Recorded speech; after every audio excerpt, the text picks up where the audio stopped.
Welcome to Mount Rainier, the tallest mountain in the lower 48 United States. Mount Rainier dominates the landscape for 200 miles. The mountain creates an image that you'll carry in your memory long after you've left Mount Rainier National Park behind. A delicate balance of warring elements has created a wilderness of alpine meadows, old-growth forests, and of course the headpiece, Mount Rainier. We'll be exploring this land of contrasts and beauty as Video Trips National Park Series takes us through Mount Rainier National Park.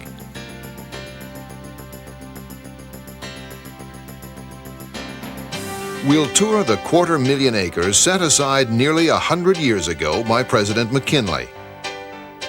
We'll take you on a journey through Rainier's extensive glacier system. Climb by foot or wind by car through trails and activities as you enjoy this segment in the National Park Video Trip Series. In our travel tip segment of the program, we'll show you how to get there and how to get around, what to expect in the weather, camping facilities and lodging, backpacking and mountain climbing, and many more activities you'll want to take advantage of while touring the park. We'll also tell you about some very important rules and regulations that'll make your stay safe and rewarding. Well, we've got a lot of ground to cover, so let's get going.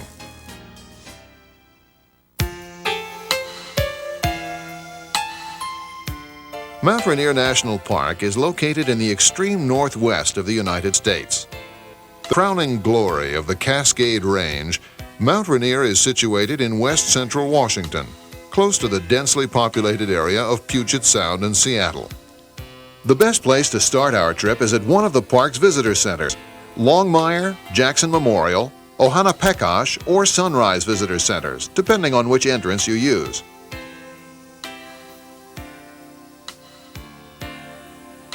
Park rangers can answer questions and help you plan your time in the park to take full advantage of season and interests.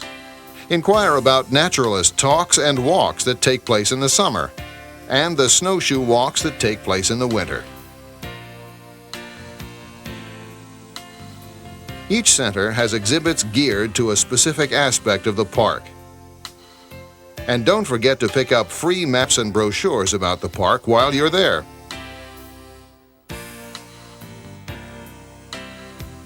Longmire is the park's oldest developed area, the site of the Mineral Spring Resort that James Longmire opened in 1899. After the park was established, Longmire became park headquarters. Today, the original administrative building houses a museum of the park's early days.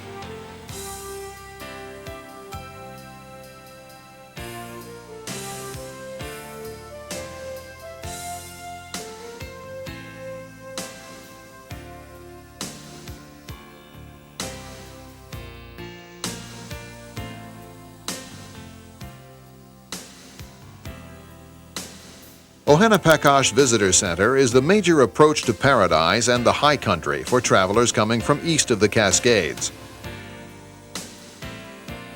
Exhibits in the Visitor Center tell the story of the Northwest Forest.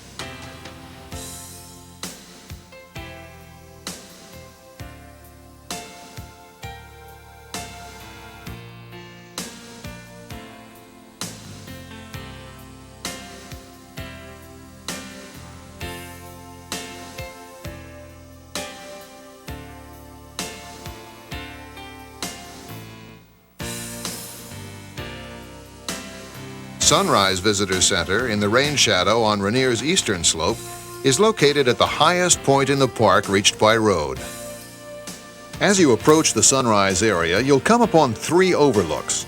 From these vistas, you can view excellent examples of this alpine ecosystem.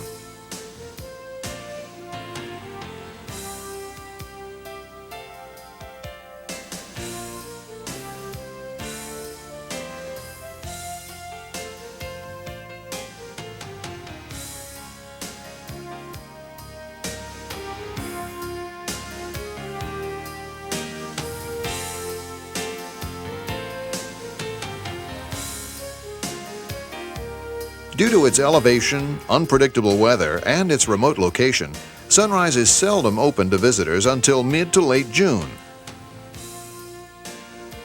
At the Sunrise main complex, visitors will find limited services, which include dining and a gift shop. The Visitor Center exhibits focus on the subalpine and the alpine environment.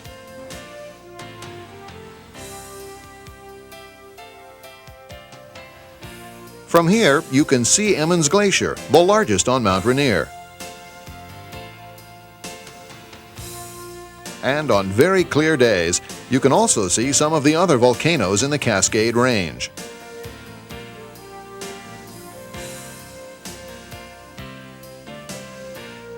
Jackson Memorial Visitor Center at Paradise is also high on the mountainside, but on the mountain's southern flank. The center is equipped with multimedia programs on geology, mountaineering, glaciology, winter storms, and alpine ecology.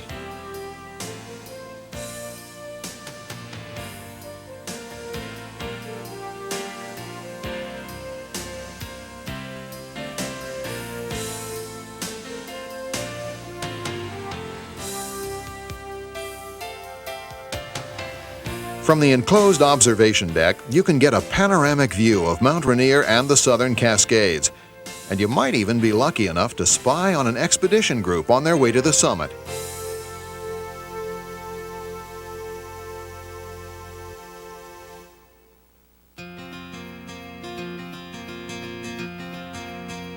As you begin your exploration of the park's complex landscape, it's helpful to keep in mind the secret ingredients that set the whole beautiful system in motion: fire and water. Draped in pristine snow year-round, it's crucial to remember that Mount Rainier is a dormant volcano. The mountain was born of the repeated eruptions and successive flows of lava during its relatively young 1.5 million year lifetime. The indigenous people of the area called the mountain Tahoma, meaning the mountain that was God. Mount Rainier looks down on the older peaks of the Cascades, which are at least 12 million years old. Rainier's last volcanic outburst was about 2,500 years ago, but scientists expect another eruption sometime in the next 500 years. Even as volcanic forces built up the mountain, the glacial ice capping the 14,410-foot peak began to shape and form it. Nothing in the human experience can mirror the slow inevitability of glacial scouring.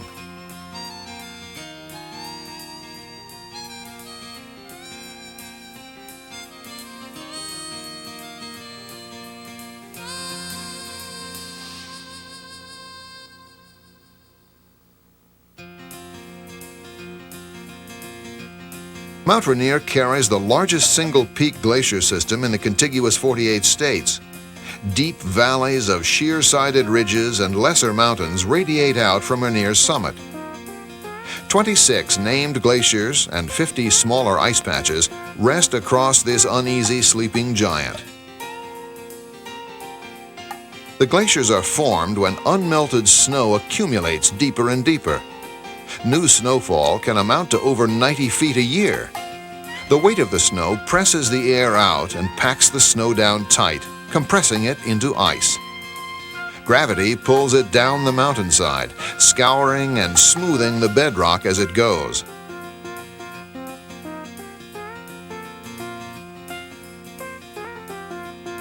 Below the tree line, the volcano and glaciers continue to impact the ecosystem. Ash and pumice layers, rich in nutrients deposited by volcanic eruptions over the last eons, support the forests and alpine biospheres of the park.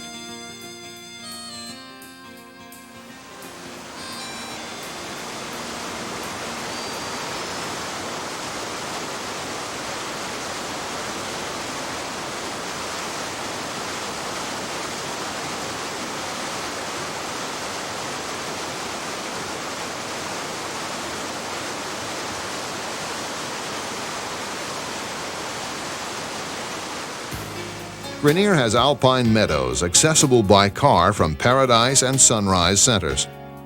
The wildflowers could be called the blooming treasure of the short summer season.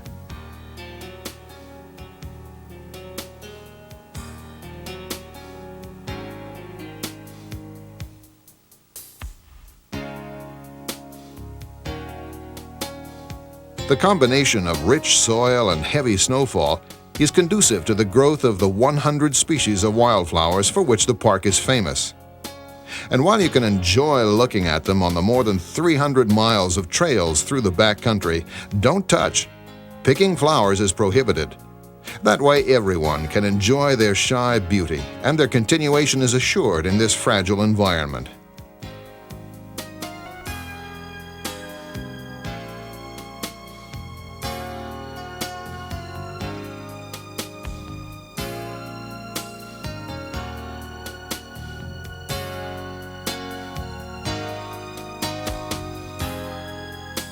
"97% of the park was designated wilderness in 1988. To keep the wilderness wild, special respect must be extended to the land. Because of the tremendous snowfalls, many trails are not clear until mid-July, so be prepared for some snow-covered slopes.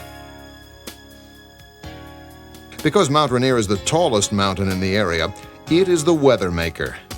Storms can come up suddenly, even in summer, so you should always carry rain gear. The seasons and elevations also play a large role in wildlife sightings. Small mammals, birds, and deer are commonly seen, but elk, black bear, and mountain goats are more elusive.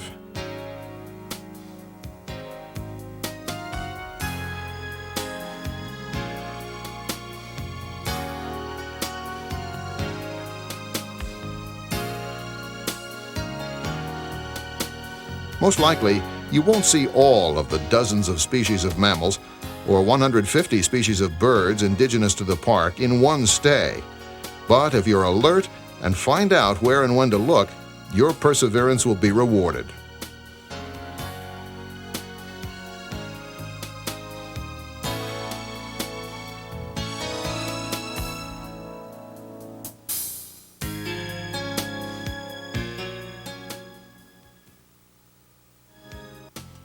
Each season has its own pageant of natural beauty and science, and the park rangers and personnel at the visitor centers are your best sources for what's playing during your stay.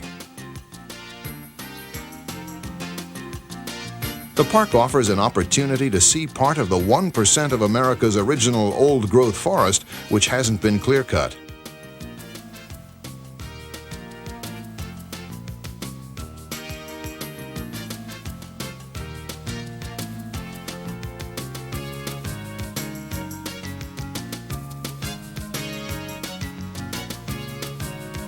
The Douglas fir is the giant of the Northwest forest, but crinkle-barked spruce and hemlock and thick-boled cedar can just about match the fir's towering size.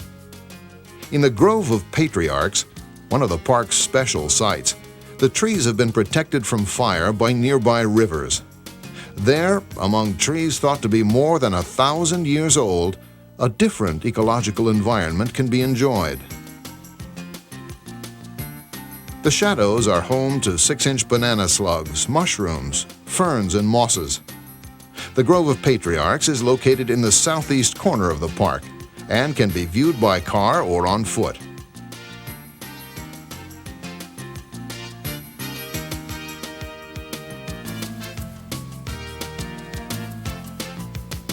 We've given a short overview of the park's 3 types of landscape.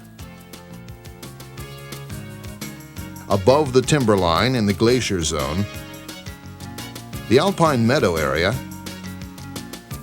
and the old-growth forest. Now, let's put these areas together into scenic tours. One narrow, winding road leads to Rainier's main attractions. In July and August, this can mean a slow journey. The roads in the park are narrow and engineered to make the least possible impact on the landscape.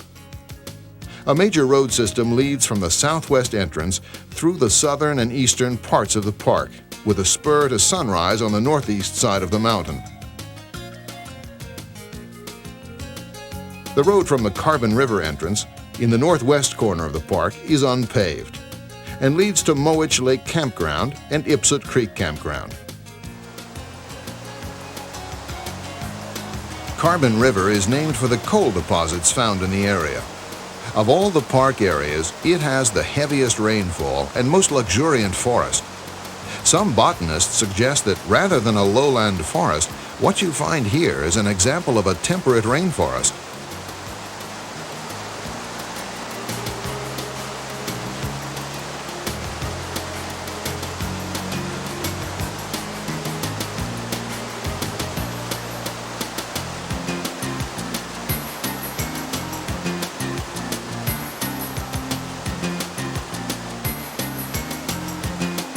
The rest of the park is accessible by foot, horseback, cross-country skis, or snowshoe. Remember, 97% of the park is wilderness. It is possible to visit Longmire, the Grove of Patriarchs, Sunrise, and one other major park attraction, which we haven't mentioned until now, in one day by road. The last major attraction in the park is Paradise. Paradise was named when Elkane Longmire's wife first saw this subalpine meadow. From Paradise, you can see Mount Rainier in the distance, the meadows and forests in the foreground, and breathe clear, clean mountain air. It's easy to understand why this area is a must when touring the park. In this one place, you have a mini view of all three types of climate.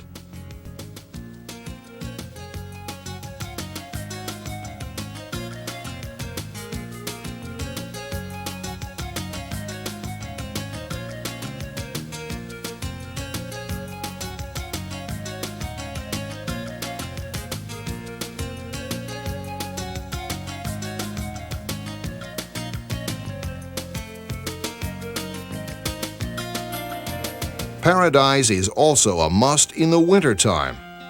The best time to visit Rainier, if you want the park mostly to yourself, is from late September through the first week in October. While the wildflowers may be gone, the park is still fully open, and the berries and autumn colors can be inspiring.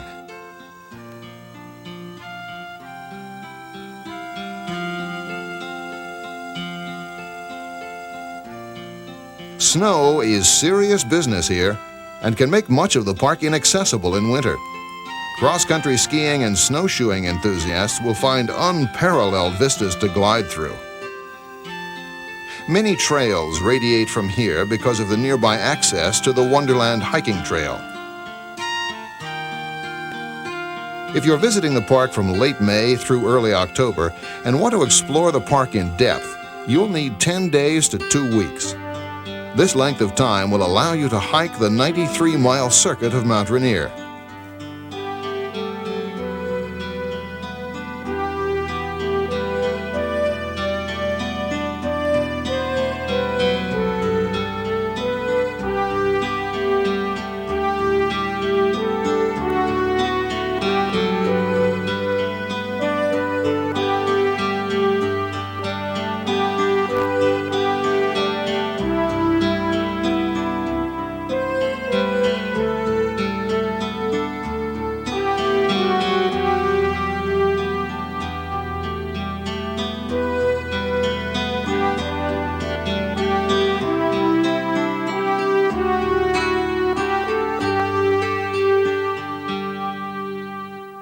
Most visitors desire a combination of driving and hiking and don't have nearly as much time, so let's consider your options.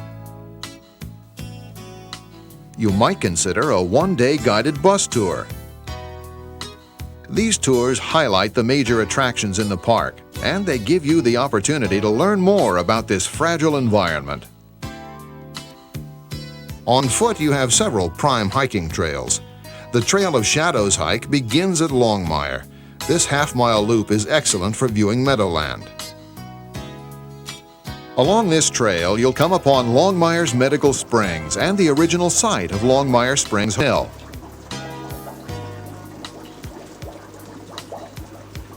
As you make your way down the trail, you'll find Longmire's cabin, the oldest structure in the park. A 1 1/3 mile loop takes hikers to the Grove of the Patriarchs. The trail begins at Stevens Canyon and leads over a bridge to the Island of Ancient Trees. The half-mile loop at Box Canyon affords the visitor excellent examples of glacial scouring and the lush beauty of the Great Northwest.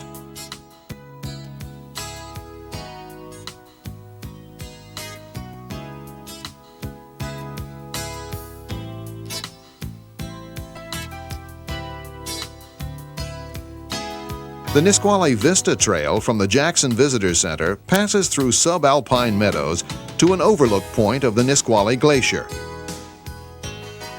And not far from here is Narada Falls, where the Paradise River careens off an old lava flow of andesite rock and plunges 168 feet to the valley floor.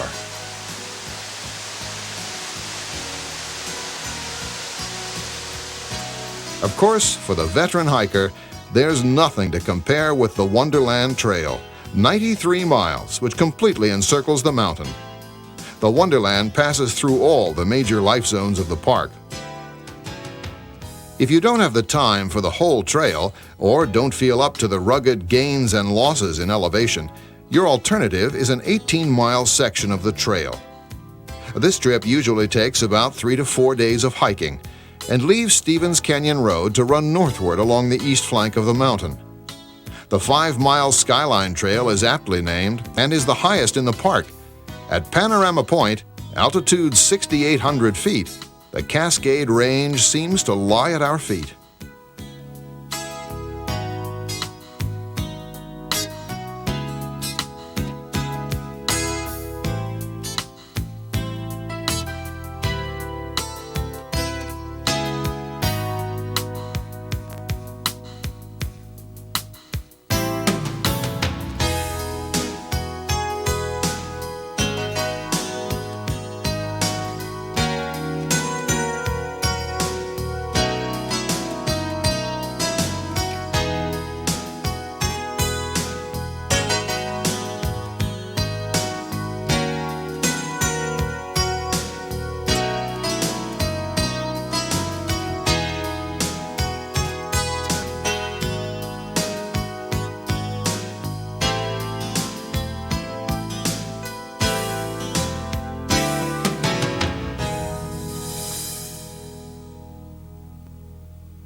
We've seen how Mount Rainier was born and shaped.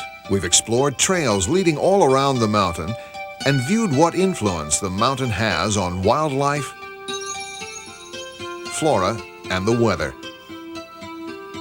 It remains to mention one of the obvious activities enjoyed in Mount Rainier National Park. The mountain is there, so there are always going to be those who want to climb it. But climbing this mountain is a hazardous adventure not recommended for the inexperienced. All climbers must register with a park ranger. This means those who intend to make a short climb and those who intend to try for the summit. Climbers are strongly urged to wear hard hats as protection against the hazards of falling rock and ice. Climbers are encouraged to use the Rainier Mountaineering Incorporated guiding services. This concession was founded by the Himalayan adventurer Lou Whitaker. The company teaches the fundamentals of mountaineering for those who have the will to climb, if not the expertise. Welcome to Mount Rainier, and welcome to the second installment of Climb of Mount Rainier. Remember, it's not just a hike, it's an adventure. And our goal today is to get to Camp Muir. And I want you to know that teamwork is real important. There's a certain amount of safety in numbers. We're a team. We go out of here together, we come back in together. So the better we can work together as a team, the better it'll go for us for the next couple of days. And in that direction, we've got a team of really good alpine guides going up with us today. And these guys are your resource people. They don't just walk along in front of you. They can help you a lot with things if you watch them and listen to them. Participants in these classes are rated for their fitness for the climb. This is a 16-mile round trip up 9,000 feet. If you meet the fitness requirements, you can choose between a 2 or a 4-day climb. Experienced climbers can fill out a climbing card at Paradise, White River, or Carbon River Ranger stations.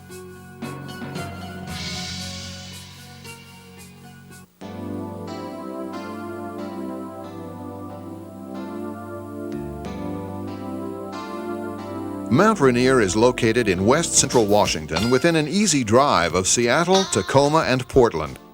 Interstate Highway number 5 leads to highway access from Highway 410 on the northeast, Highway 12 from east, and Highway 7 for the Nisqually entrance.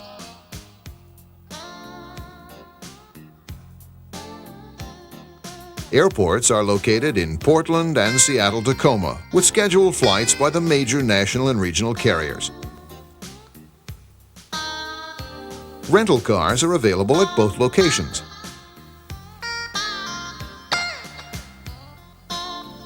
Amtrak provides rail service on both north-south stops at Centralia, Tacoma, and Seattle, and east-west route stops are Yakima, Ellensburg, East Auburn, and Seattle. Greyhound provides bus service to the major towns and cities.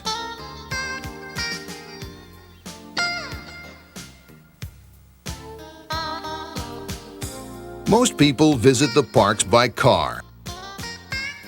And in the summer season, the narrow roads are crowded. The warm weather also allows for road repairs in the park, so expect to take some extra time. After all, you're here to enjoy the sights. Watch out for sudden stops and keep an eye out for hikers and bicyclists. The narrow roads are not ideal for biking, and there are no bike rental services available for biking in the park.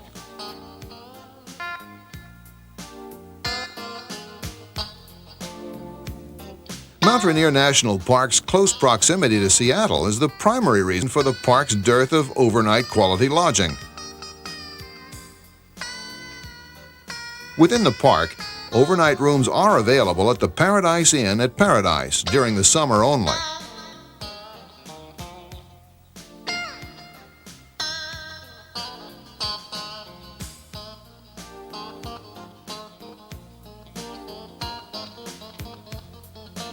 The National Park Inn at Longmire is the only lodging that remains open the entire year in the park. The old rustic building was fully renovated in 1990.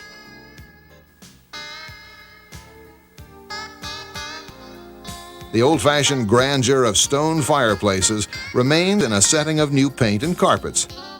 It's wise to arrange for reservations well in advance. Other services available at Longmire include a general store, a gas station, and a post office for sending those picturesque postcards.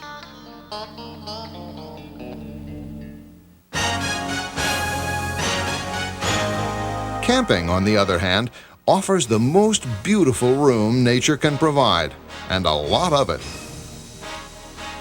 Cougar Rock is a little over 2 miles from Longmire and provides private, heavily wooded sites for single and group camping.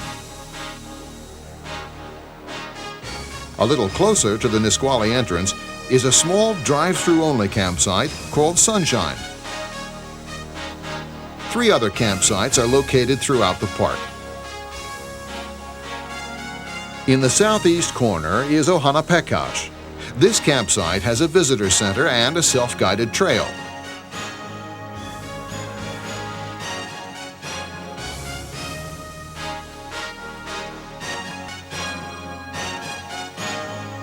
White River Campground in the northeastern corner is the highest and least wooded campground in the park. This campsite includes self-guided trails and a view of Mount Rainier.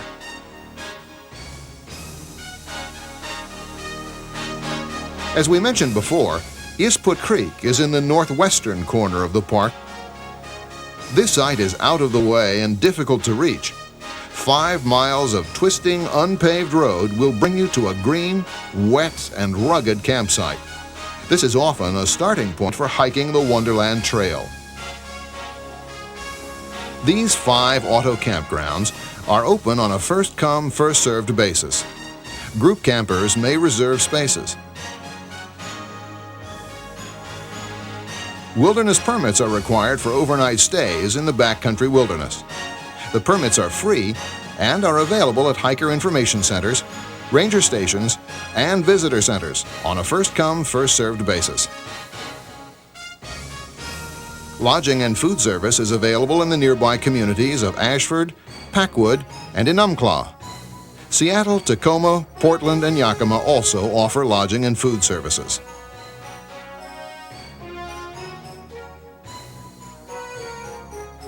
The park restaurants are located at the historic Longmire National Park Inn and in the old, beautiful Paradise Inn. The park chefs offer a healthy regional cuisine, and the views can be inspiring.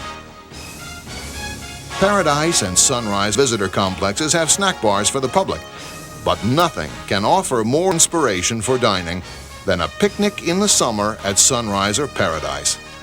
And you never know who's coming to dinner. Remember, even these little guests are wild animals. If you see these animals, view them from a distance and never feed them.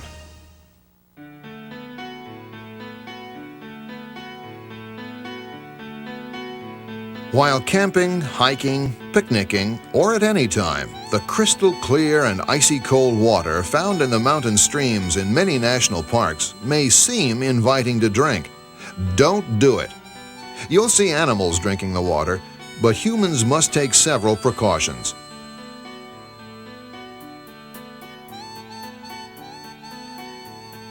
Drinking untreated natural water can result in a severe intestinal disorder called giardiasis. It can infect your dog or cat if you're traveling with house pets. Carried by both humans and animals, giardia contamination is common in surface water supplies like lakes, streams, and rivers.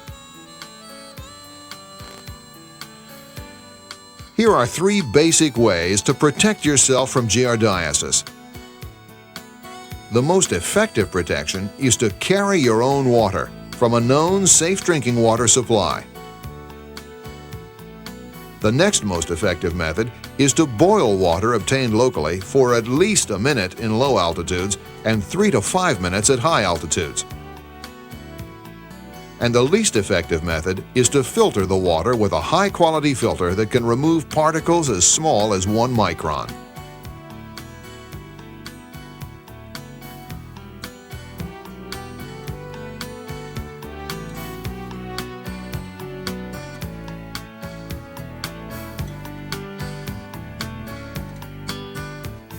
Mount Rainier creates its own weather, and you should take a hint from its local nickname when determining your wardrobe, Mount Rainiest.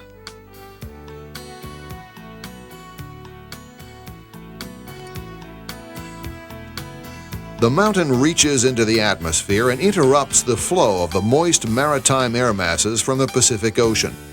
This results in great amounts of rain and snowfall.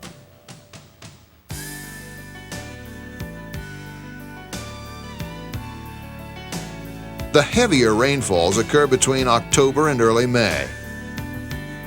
Summer temperatures average in the mid-70s to upper 40s at Longmire and in the mid-60s to the lower 40s at Paradise. Dress with a weather eye, but always include rainwear.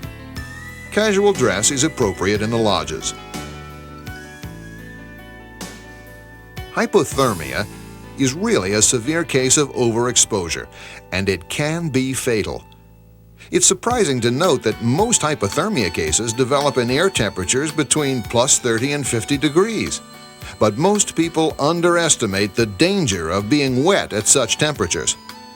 In the Northwest, and especially in the region of Mount Rainier, also known as the Weather Maker, the weather can change dramatically in a very short time. Seasoned climbers are aware of this, as well as the effects of hypothermia, and are usually prepared for changing weather conditions.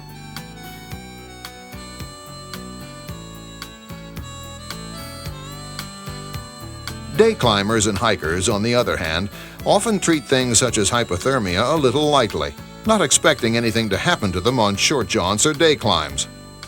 The key factor to getting hypothermia is getting wet, regardless of the air temperature. Falling into a stream or simply getting caught in a passing rainstorm can spell disaster if the conditions are right. Hypothermia can come about in minutes after your rate of body heat production drops, which can happen if you sweat while hiking or climbing hard, and then the wind blows across your damp clothes. It's important to know the symptoms of hypothermia. Uncontrollable shivering, vague, slow, slurred speech, memory lapses, incoherence, immobile, fumbling hands, drowsiness, sleeping at this point is fatal, apparent exhaustion, inability to get up after a rest.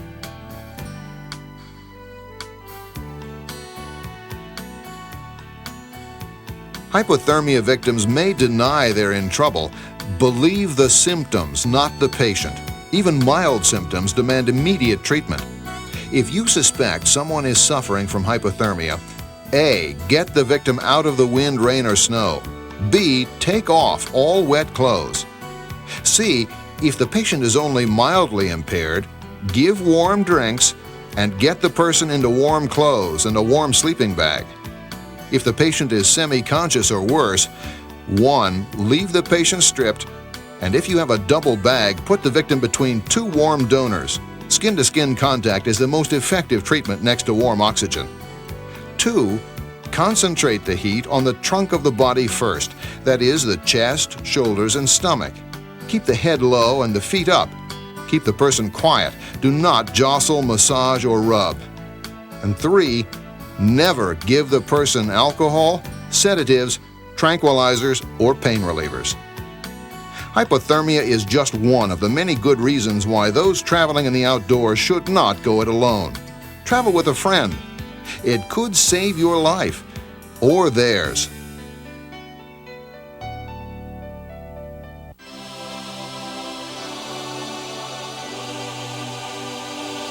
Boating and fishing are permitted within the park, and no licenses are required. Non-motorized boats only are permitted on park lakes. Fishing regulations for the park are in accordance with those of the surrounding area waters of the state of Washington. Be familiar with specific regulations for boating and fishing.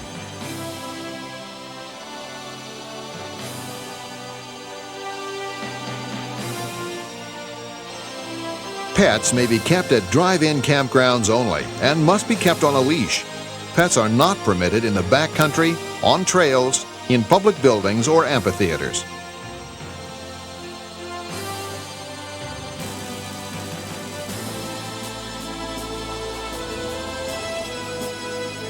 Horses are permitted on nearly 100 miles of the 300 miles of park trails. Trails are most accessible from mid-July through September. Neither saddle nor pack animals are permitted in auto campgrounds, picnic grounds, or within 100 yards of trail shelters, backcountry campsites, or above such sites and waterways, except where facilities are provided. A horse trail map is available.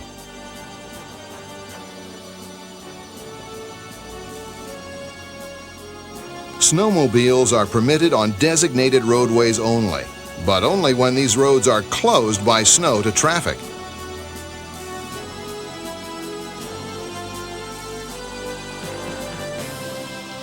The modest fee for automobiles and motorcycles entering Mount Rainier National Park is good for 7 days. Persons entering on foot, bicycle, or by bus are each charged the same fee for a 7-day entrance permit. For travelers who may be visiting one or more parks or other federal recreational facilities, there are 5 special passes available.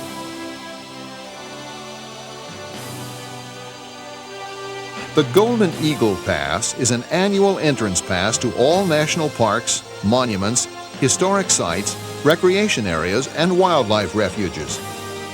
The Golden Age Passport is a lifetime entrance pass to all of the same facilities for people who are 62 years of age or older.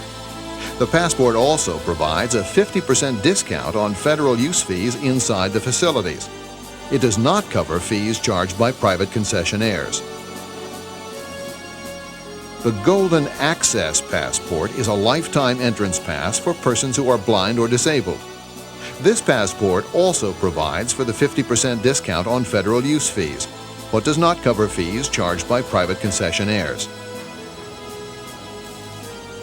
The annual pass and lifetime passports can be purchased by mail or in person from most National Park Service, U.S. Forest Service, and U.S. Fish and Wildlife Service offices or facilities. Individual national parks, monuments, historic sites, and recreation areas sell an annual Parks Pass, which permits unlimited entry at the specific National Park Service facility in which you are interested.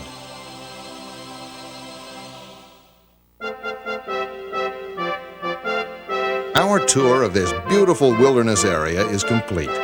If you plan on visiting, you may obtain further information from the Mount Rainier National Park.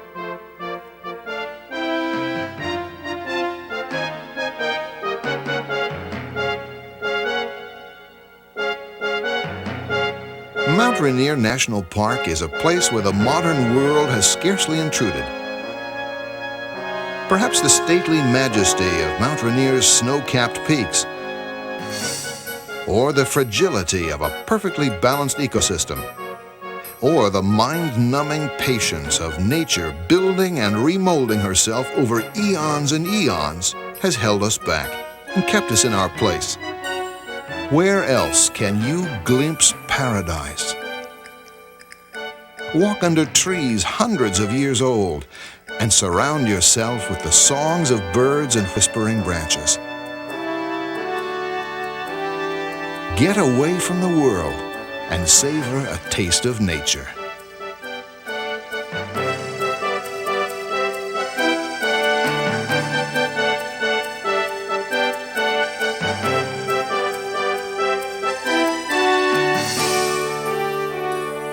This video trip is part of Kodak's America's Park series, which includes this park and others.